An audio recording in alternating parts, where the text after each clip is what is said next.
Әлемдердің Раббысы Аллахқа мадақ. Пайғамбарымыз Мұхаммадқа, оның отбасына және сахабаларына Аллахтың игілігі мен сәлемі болсын. Назарларыңызға пайғамбардың оған Аллахтың игілігі мен сәлемі болсын қажылығы атты аудио кітабының жалғасын ұсынамыз.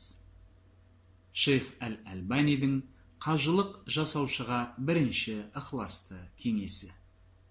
Ақиқатында көптеген қажылар қажылықты орындау барысында оларды да, әрбір жеке мұсылманды да барлық тыйым салынған харам нәрселерден аулақ болуға міндеттейтін құлшылық киіміне оранғанын мүлде сезінбейді.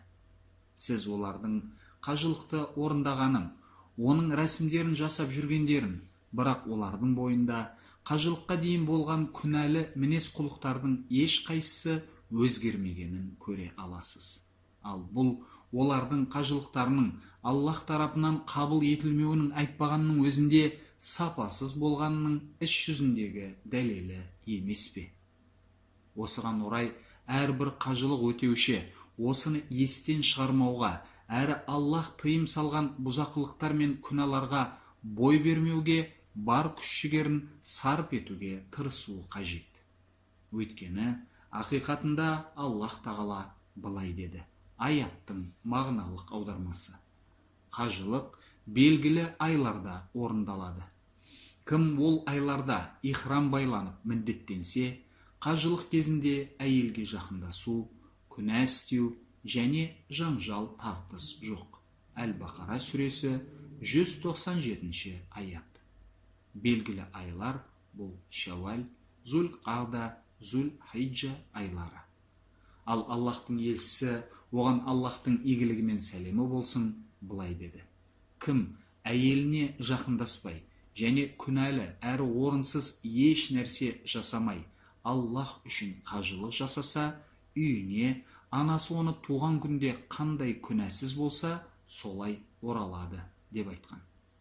Бұл хадисті Бухари және Муслим келтірген. Әйелге жақындасу дегенде, бұл хадисте жыныстық қатынас жасау деген меңзеледі. Шейхул Ислам ибн Таймия, Аллах оны рахым етсін, былай деген. Қажылық жасайтын адамға тыйым салынған амалдардың арасында жыныстық қатынастан басқа оның қажылығын жарамсыз ететін еш нәрсе жоқ. Дәл сондықтан да жоғарыда келтірілген аятта Аллах осы амал мен күнәлі іс, әл-фусуқ істеудің арасын бөліп ажыратты. Ал ихрам халінде болған адам үшін тыйым салынған қалған амалдарға, мысалы кәдімгі пішіп тігілген киім киюге және өзіне әтір себуге келер болсақ, онда оларды осы кезде пайдалану күнәлі болса да, барлық атақты имамдардың пікіріне сәйкес олар бәрібір қажылықты жарамсыз етпейді. Өз сөзінің соңында Шейхул Ислам қажылық жасаушы істеген кез келген күнә оның қажылығын жарамсыз етеді деген ғалымдар да бар екендігіне нұсқайды. Ибн Хазм, Аллах оны рахым етсін, осындай ғалымдардың қатарында еді. Әрі ол былай деген. Қажылық жасап жүргені есінде болған күйінде күнә жасау ойына келіп, оны шынында да ихрам халіне кірген соң Қағбаны парыз тауаф әл-ифада жасауға және тас лақтыруға дейін істеген адам өзінің қажылығын жарамсыз етті. Әрі қарай бұл ғалым дәлел ретінде жоғарыда келтірілген аятты келтірді. Қараңыз, Әл-Мухалла 7:186. Өйткені расында бұл мәселе маңызды болып табылады. Жоғарыда айтылғандардан қажылық жасаушы тарапынан жасалған күнә, оның қажылығын не бұл туралы Ибн Хазм, Аллах оны рахым етсін, айтқандай жарамсыз ететіні, не күнә араласқан ететіні ап-айқын болады. Әрине, бұл күнә қажылық жасап жүрмеген адамның жасаған күнәсімен салыстыруға келмейді. Өйткені ол едәуір қауіптілеу. Әрі сол күнәні істеген қажы жоғарыда келтірілген хадисте айтылғандай, яғни анасынан туылған сәттегідей күнәларынан тап-таза болып үйіне орала алмайды. Сөйтіп ол өз қажылығын бүлдіріп, оның жемісін ала алмағандардың қатарынан болады. ал оның жемісі Аллах тағаланың кешірімі. Ақиқатында біз тек Аллахқа ғана көмек сұрап жалбарынамыз. Осыны түсіндіріп болған соң, мен ихрам киіміне оранған, әрі сонымен бірге осы күнәлардан бас тарту керек екендігін мүлде ұғынбайтын адамдардың жазасын тек күшейтетін кейбір күнәлардан сақтандырып ескерткім келеді.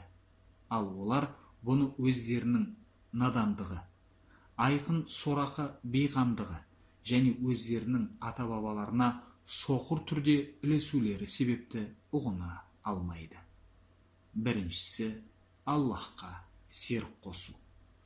Кейбір мұсылмандардың басына түскен барлық қасіреттердің ішіндегі ең сорақысы бұл олардың бүкіл амалдарды жоятын сипатқа ие, ең ауыр күнә болып табылатын көп құдайшылықтың, ширктің мәнін түсінбеуі. Аллах тағала былай деді. Аяттың мағыналық аудармасы: егер Аллахқа ортақ қоссаң, әлбетте амалың жойылып кетеді.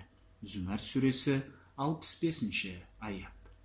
Біз Меккедегі қасиетті мешіттің және пайғамбар оған Аллахтың игілігі мен сәлемі болсын мешітінде бола тұра ширк жасап жүрген көптеген қажыларды көрдік. Аллахты ғана көмекке шақырудың және одан ғана жәрдем тілеудің орнына олар пайғамбарлар мен әулиелерге жалбарынып дұға етеді және оларға нәзір береді. Ал Аллах тағала былай деп айтты ғой, аяттың мағыналық аудармасы: егер оларға жалбарынсаңдар, дауыстарыңды естімейді. Мұбада олар естісе де сендерге жауап қайтара алмайды. Сондай-ақ қиямет күні олар сендердің ортақ қосқандықтарыңнан бас тартады. Толық хабардар Аллахтай саған ешкім түсіндірмейді. Әл-Фатыр сүресі 14-ші аят. Бұл тақырыпқа қатысты аяттар өте көп. Бірақ біз осы кітаптың мақсатын ескере отырып, жоғарыда келтірілген аят пен ескерту ретінде шектелеміз. Өйткені жүрегін Аллах хақ жолға салған адамға осы жеткілікті. Қажылық жасаушы адам осындай ширкті шапағат пен дәнекерлік тілеу және Аллахқа жақындау жолдарын іздеу деп атап жасап жатса, онда Аллахтың қасиетті үйіне жасалатын қандай қажылық туралы сөз болмақ. Кезінде көп құдайшылдар оларға жалбарынатын, әрі өздерінің ширктері мен пәк Аллах тағаладан өзгелерге жасап жатқан құлшылықтарын ақтайтын шапағатшылар мен дәнекерлер осылар емес пе? Аллах тағала былай деді. Аяттың мағыналық аудармасы: сондай Аллахтан өзгені қамқоршы және көмекші тұтқандар, біз бұларға Аллахқа жақындастырсын деп қана табынамыз дейді. Зүмәр сүресі 3-ші аяттың мағыналық аудармасы: уа қажылық жасаушы, қажылыққа аттанудан бұрын сіз алдымен барынша тезірек бір құдайшылықтың шынайы мәнін, әрі ширкке жататын қандай іс-әрекеттер осы бір құдайшылықпен сыйыспайтынын ұғынып алуға міндеттісіз. Ал бұған тек Аллахтың кітабын және оның елшісінің, оған Аллахтың игілігі мен сәлемі болсын сүннетін оқып үйрену арқылы қол жеткізуге болады. Өйткені кім осыларға ілессе, сол жетістікке жетті. Ал кім олардан ауытқыса, сол адасушылыққа түсті. Ал Аллах ең жақсы көмекші. Екінші, сақалды қыру арқылы өзін өзі сәндеу. Бұл күнә, өкінішке орай, бұл күнә көптеген елдердің батыс державаларға еліктеуі себепті біздің кезімізде мұсылмандар арасында кең таралып кетті. Бұл мұсылмандардың көп құдайшылдарға ұқсамаңдар, сақалдарыңды жіберіңдер және мұрттарыңды қысқартыңдар деп айтқан Аллах елшісінің, оған Аллахтың игілігі мен сәлемі болсын ап-айқын тыйымына қарамастан, осы нәрседе оларға еліктей бастап, осы күнәні кәпірлерден үйреніп алуына әкелді. Бұл сахих хадисті Әл-Бухари мен Муслим жеткізеді. Басқа бір хадисте кітап иелеріне ұқсамаңдар деп айтылған. Аллах елсін, оған Аллахтың игілігі мен сәлемі болсын, осы хадистерінен шыға келе, сақалын қырып тастайтын мұсылман бірден бірнеше күнә істеген болады. Біріншісі, Аллах елшісінің, оған Аллахтың игілігі мен сәлемі болсын, сақал жіберу туралы айқын бұйрығына бағынбау. Екіншісі, кәпірлерге ұқсап еліктеу. Үшіншісі, Аллахтың жаратылысын бұрмалау. Ал бұл ібліске бағынумен байланысты. Оның сөздері туралы Аллах тағала былай деді. Аяттың мағыналық аудармасы: мен міндетті түрде оларға Аллахтың жаратылысын бұрмалауды бұйырамын. Ан-Ниса сүресі 119 аят. Төртінші, әйелдерге ұқсап еліктеу. Ал Аллахтың елшісі, оған Аллахтың игілігі мен сәлемі болсын, мұндай күнәні істейтін адамды лағнеттеді ғой. Ибн Аббас, Аллах оларға разы болсын, былай деп жеткізген: Аллахтың елшісі, оған Аллахтың игілігі мен сәлемі болсын, әйелдерге ұқсап еліктейтін ерлерді және ерлерге ұқсап еліктейтін әйелдерді лағнеттейтін. Хадистің басқа нұсқасында Аллахтың елшісі, оған Аллахтың игілігі мен сәлемі болсын, әйелдерге ұқсап еліктейтін ерлерді және ерлерге ұқсап еліктейтін әйелдерді лағнеттеді деп хабарлады. Әл-Бухари жеткізген.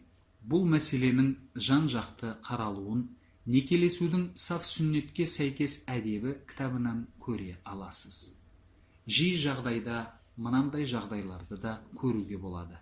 Көптеген қажылық өтеушілер қажылық кезінде ихрамда болулары себепті сақалдарын өсіреді де, ал ихрамнан шыққан соң пайғамбар оған Аллахтың игілігі мен сәлемі болсын бұйырғандай шашын қырып тастаудың орнына Аллахтың елшісінің, оған Аллахтың игілігі мен сәлемі болсын, сақалды жіберу туралы бұйрығына көз жұмып, сақалын қырып тастап жатады. Ақиқатында барлығымыз Аллахқа тәнбіз, әрі оған қайта ораламыз. Үшінші, ер кісілердің алтын сақина киюі. Біз алтын сақина киіп, өздерін сәндеп жүрген қажылық өтеушілерді де көрдік. Бұл мәселені зерттеу мұны істейтін адамдарды үш топқа жіктеуге мүмкіндік берді. Бірінші топқа мұның тыйым салғандығын жай білмеген адамдар жатады. Әрі оларға бірнеше хадистерді, мысалы, Аллахтың елшісі, оған Аллахтың игілігі мен сәлемі болсын, алтын сақина киюге тыйым салды деген Әл-Бухари және Муслим жеткізген хадисті, және ақиқатында сендердің біреуің тозақтың жанып тұрған шоғына өзі ұмтылып, оны өзінің қолына салады деген Муслим жеткізген хадисті жеткізсеңіз, олар осы күнәдан бірден бас тартады. Екінші топқа келер болсақ, оған жататын адамдар бұл мәселенің мән-жайын өте жақсы біледі, бірақ бәрібір өздерінің әуес құмарлықтарына ереді. Бұл жағдайда бізге Аллахтан оларды тура жолға салуын сұрап, дұға етуден басқа еш нәрсе қалмайды. Ал үшінші топқа жататын адамдар тыйым салынған нәрсе істеп жүргенін мойындайды, бірақ олар киіп жүрген сақиналары неке сақинасы екендігін айтып ақталады. Бұл сорлы мұсылмандар осынысы арқылы екі күнәға батып жатқандарын өздері байқамайды. Біріншісі, Аллах елшісінің, оған Аллахтың игілігі мен сәлемі болсын, жоғарыда айтылған анық тыйымын бұзу. Ал екіншісі, кәпірлерге ұқсап еліктеу. Өйткені неке сақинасы бұрын мұсылмандарға беймәлім болатын.